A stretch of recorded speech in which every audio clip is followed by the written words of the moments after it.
सर्दियों की सौगात ज्वार के हलवे के साथ। तो बटर पेपर पर लोई रखकर इस तरह से घुमाते जाएंगे तो रोटी बनके तैयार हो जाएगी। Hello viewers, welcome back to Mohak Swad. हम बनाएंगे ज्वार का हलवा आज। हमने ज्वार को अच्छे से वॉश करने के बाद सुखा के इसको ग्राइंड कर लिया है कुछ इस तरह से।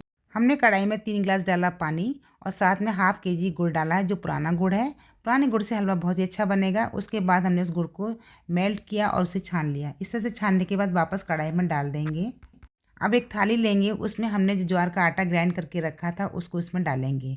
जितना आटा लेना हो उस हिसाब से क्वांटिटी कम या ज़्यादा कर लें मटेरियल की। अब हमने घी डाला, 1 टीस्पून के बराबर घी डाला और उसको अच्छे से मिक्स किया। मिक्स करने के बाद हमने गुनगुने पानी के साथ सॉफ्ट डो लगा लेना है और डो को 10 मिनट के लिए रख देना है। 10 मिनट के बाद आटा जो हमने सॉफ्ट लगाया थोड़ा सा हार्ड हो जाएगा, तो उसको हमने थोड़ी ज़्यादा मात्रा में लेना है। कम से कम 4 रोटी के बराबर लेके हमने एक बटर पेपर पे घी लगाएंगे और इस तरह से मोटी लोई बनाएंगे। फिर हमने इसकी चपाती बनानी है। चपाती ज़्यादा पतली नहीं बेलनी, थोड़ी थोड़ी मोटी रहेगी। इस तरह से बेलते हुए दूसरी साइड तवा गर्म हो चुका है। अब इस बटर पेपर को उठाते हुए रोटी इसी पर डाल देंगे। इस तरह से रोटी डाल दी, धीरे से बटर पेपर को उठा लिया।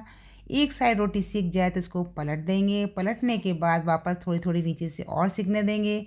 उसके बाद थोड़ी सीख जाए तो हमें लगाना होगा इसके ऊपर घी। हम घी लगाकर सेकते हैं। घी में सेकने से हलवे का स्वाद और भी बढ़ जाएगा। इस तरह से मोटी मोटी रोटी को घी लगा के हमने अलटते पलटते हुए सेकना है।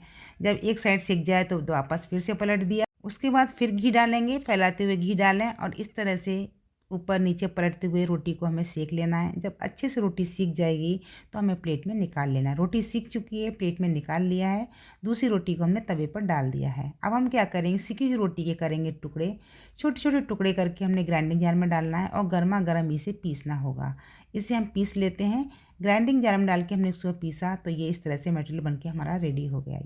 कितना अच्छा मटेरियल बन गया है। अगर ठंडा करके पीसेंगे तो इसमें गांठें वगैरह रह जाएंगी, इसलिए इस रोटी को गरम ही गरम पीसना है। फिर दूसरी साइड हमने एक बर्तन में थोड़ा देसी घी डाला, उसमें काजू बादाम को हमने इस तरह से फ्राई कर लिया। हल्का गोल्डन ब्राउन हो जाए तो निकाल लेंगे। फिर हमने किशमिश को फ्राई किया और थोड़ा सा कोकोनट को कद्दूकस करके हमने वो भी फ्राई किया। आपके पास जो ड्राई फ्रूट्स हैं उनका यूज़ कर लें। अब जो दूसरी तरफ हमने गुड़ को मेल्ट किया था उसी कढ़ाई में 1 टीस्पून घी भर के डाल देंगे। उसके बाद थोड़ा थोड़ा करके वो मटेरियल डालेंगे जो हमने ग्राइंड करके रोटी का रखा था। धीमे धीमे डालते जाएंगे और मिक्स करते जाएंगे और इसी समय चुटकी भर हमें नमक डाल देना है। उसके बाद जो मटेरियल बचा था सारा उसमें डाल के हमने अच्छे से मिक्स करना है। इस तरह से मिक्स करते हुए मटेरियल पानी ज़्यादा सोख लेगा। फिर हमने डालना है घी। घी डालने के बाद बराबर फिर से मिक्स करना है और थोड़े से ड्राई फ्रूट डालेंगे और डालेंगे इलायची।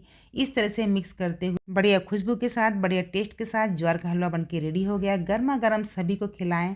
पसंद आए तो लाइक शेयर करें, चैनल को सब्सक्राइब करके बेल आइकन दबाना ना भूलें। तो मिलते हैं एक और रेसिपी के साथ।